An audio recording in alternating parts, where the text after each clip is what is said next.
Hello everyone, so today we are going to talk about our fresh project, and as you can see by the name, it will be something different from what we assembled before, because I wanted to try it for quite a long time, but somehow I kept, let's say, putting it aside. So now I think is the time to try this model, which we reviewed relatively recently. It's I would say well-known kit from Tamiya in 1/12 scale. It's a Suzuki RGV Gamma XR89, and that's a sport bike, so it will be, I think, a bit easier because there are no clear parts or some tricky, let's say, fairings, but who knows, we'll see, because as you can see we have a lot of technical parts, let's say, sticking out, and of course it will be interesting to apply all these decals, because yes, the whole marking is copied with help of decals, so that's why it is I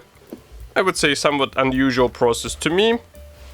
And of course, first I would like to start with the assembly manual. So here it is. It comes as a black and white brochure, as you remember. And here I would like to note that assembly process, it actually starts with the rear wheel. So as you can see, you have to build all these parts together.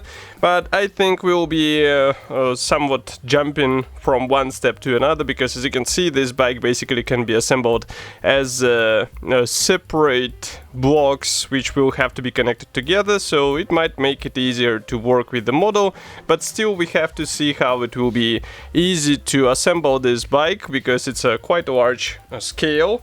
And as for the wheels, they are coming on the gray plastic sprue. I'm taking them out right now, just give me a second and we will take a closer look together. So here we have front and rear wheels. As you can see, they're also molded together with air valves here, which is quite nice touch, because it will be noticeable on the model. Here you can take a closer look. And also we have here exhaust tubes. I think I will be working them on at the same time, maybe engine as well. So basically whole gray sprue will go apart and we will start building all these parts one by one. And of course it will be quite important to think how to paint all these parts, because there is some masking definitely will be required. So it will be, I think, way trickier project than the previous one, but it also makes it a bit more interesting because it's somewhat new experience, let's say. So now let's take our cutting mat and try to separate the first parts and see how it will go. So first of all, we are going to start with wheels. There are obviously two of them, and it is a matter of separating the rims, then covering them with a primer paint and attaching brake discs. And by the way, here you will see that brake discs can be drilled in certain places so that it will look even more natural. And of course I replicated some of the weathering with help of sanding paper in order to recreate the signs which are left by the brake pads on the discs. So you can see the result in this video.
Next we start working on the air intake. As you can see, it's a quite large part which consists of several elements. They should be combined together and then they will be installed directly onto the engine. And engine itself is not that easy assembly. You can see the first steps here, and then later we'll return to painting it.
So here I would like to show the result of application of this black primer, and let's zoom in a bit.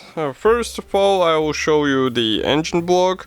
So it is a silver in original color. You can see it is slightly visible here because this section will be hidden, so that's why I decided not to overspray it.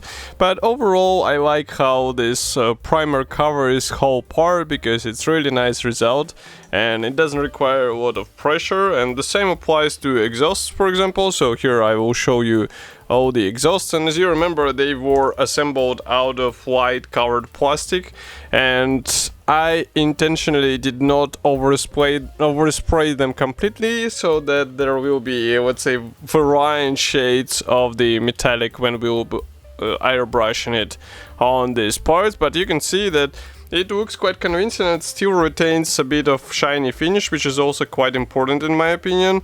And here you can see this air box, which is also quite nice. We can see a bit of grain here, but I think it's easy to fix when you will be painting it with proper paint, not with primer, so there is nothing to worry about in my opinion. And now the next step will be to try the aluminium shades from AK Interactive as well. And here I have a choice between dark aluminium and also simple aluminium shades. The overall difference is really slight, you can see it here. So I think I will go with a, let's say, traditional aluminium color, and then we would see how it will look like on the engine block. And for the exhausts, I think it was suggested to be using the, just give me a second, I will check it just to be sure. So it was X32, it's a titanium silver, so I have this color original from Tamiya. I guess I will use it just for the better precision. And also for an engine there should be a section masked out which will be painted with a metallic gray, so we will see how we will play with it, but for now we are going to paint the whole block with aluminium.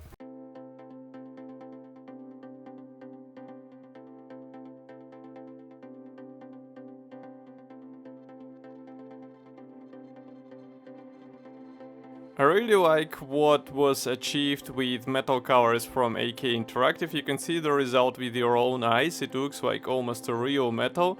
And that's really good. It does not require any additional preparation unless you would like to have a really shiny surface. Then you can go with a black priming color. And here you also see how we weather a bit exhaust with help of metallic blue. It might look a bit bright on the video, but believe me, in reality this effect is a bit more dull.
As for the engine, you will have to plan ahead how to paint all the minor parts separately, because otherwise it will be a bit tricky to paint them on the power plant. And of course you will need a sharp brush for some elements in order to bring them out with a chrome paint or maybe with a metal shade on these elements.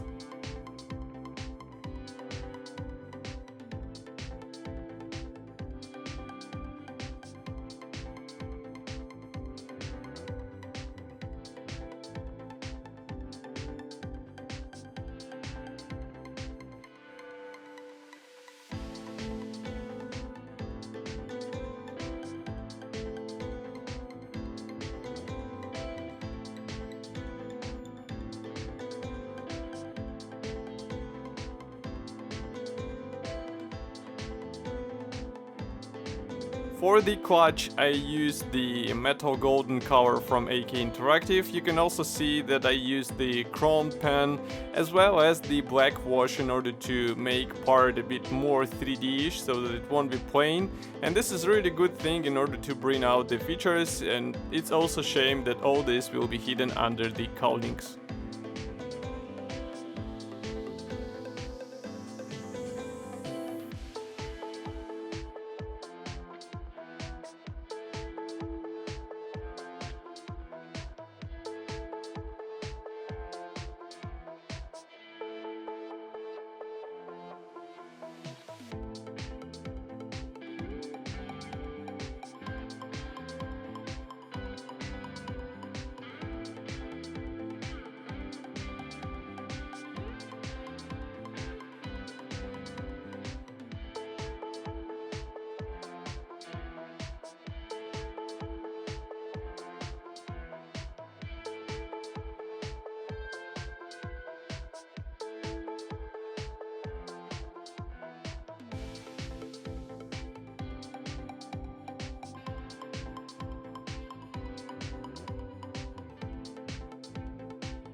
Next we start working on the chrome parts. So here you will see the rear arm suspension as well as some of the parts for the main frame. I think chrome is quite nice here, so I decided not to repaint it, but obviously if you would like to have a better result, you are free to completely repaint it into your own paint of choice.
So this is a middle stage of the assembly progress, and I would like to give a short update, because as you can see we have a subframe assembled together with a rear wishbone here, and we have all exhaust in place, engine installed, some wiring already in place. Here we have air intakes and radiator, and I would say overall fitment is nice. In some places you just have to apply a bit more pressure for the screws to go inside, but that's something what you would expect with screws and plastic. But as you can see, the overall fitment is really good.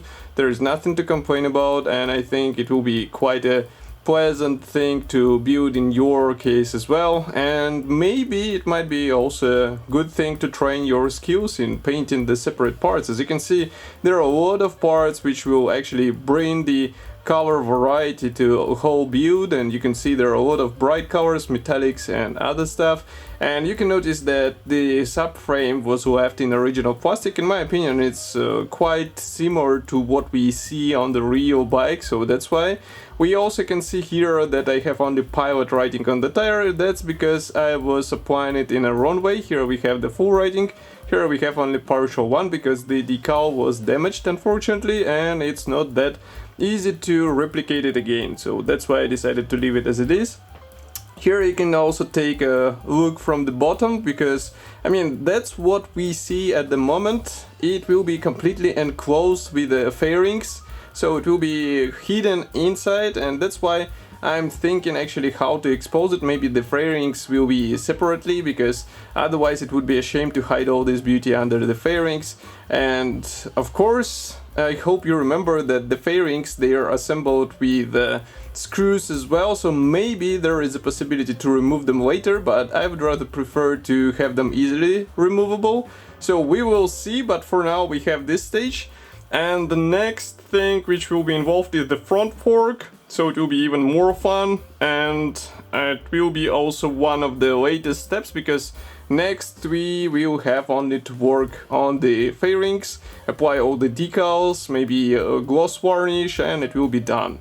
So let's continue this build and see how it will come up together.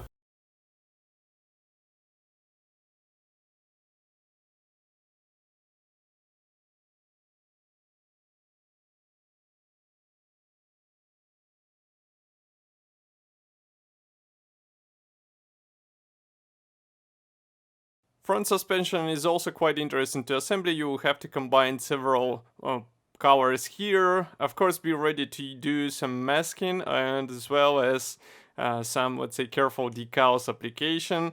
It might look difficult, but in reality it is quite easy thing to do as long as you are not in a hurry.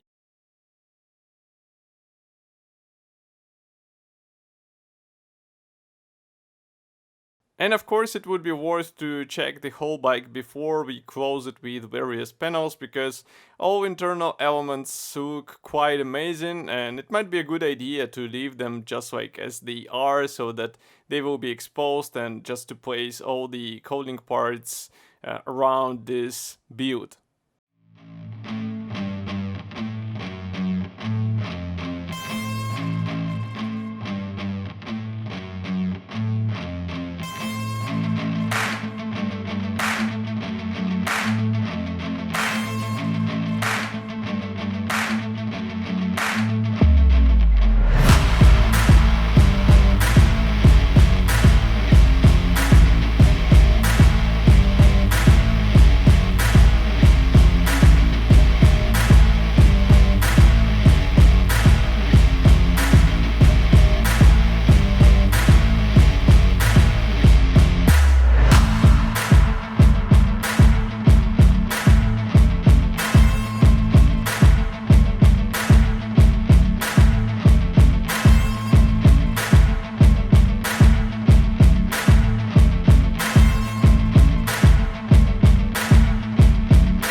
As for the external panels, as you can see, there are plenty of elements which should be glued out of two hulls, so be ready for that. They will definitely require some sanding, and that's why you will have to be careful in order to find this seam in the middle. But with some, let's say, careful work, it should be doable, and you can see the final result here.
So here is the final view of this bike model, and you can see that I would say it's more or less interesting build, but decals from Tamiya, it's a separate story. Some of them were already, let's say, breaking out when I was applying them. Some of them were breaking out when they were on the model drying out. So that's really strange. That's my first time when I see such reaction from decals. Maybe it's because they're old, maybe it's because the quality is not that good, but as you can see, overall model is I would say fun build to work on, and amount of the details which you get out of the box is really impressive. That's something what you would not expect from the cheap kit, because this set, considering its age, it's not that expensive and might be a good entry ticket for these modelers who would like to build something more sophisticated sophisticated. It's definitely better than Honda CB750F,